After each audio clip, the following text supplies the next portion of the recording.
But the one I would highlight instead, and I talk about it a lot later in the book, is not any one deal, but it was a series of deals. And I think it illustrated so much about the M&A world and how deals happen and why and things like that. It was a very large media company called Gannett, which today is the name of just a newspaper company. But back then, it was in all aspects of media. It had TV stations. It had, online businesses like cars.com and another thing called apartments.com.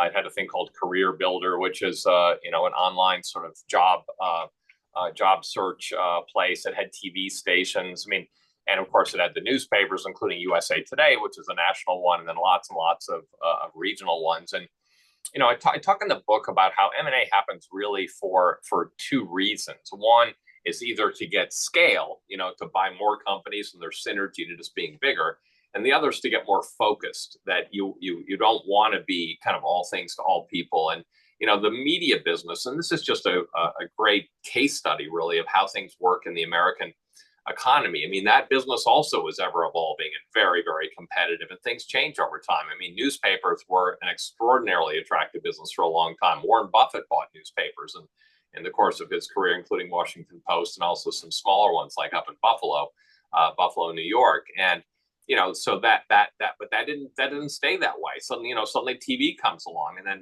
advertising dollars flow to TV instead of newspapers. So you realize that your TV assets ought to be separate from your newspaper assets. So we did this spin-off transaction and spun off the newspapers. And then at the other end of the spectrum, even more fast-growing than TV, were these digital businesses like the cars.com and apartments.com and Career Builder and so on. And so we separated those out too through a series of transactions, either spin-offs or sales and things like that.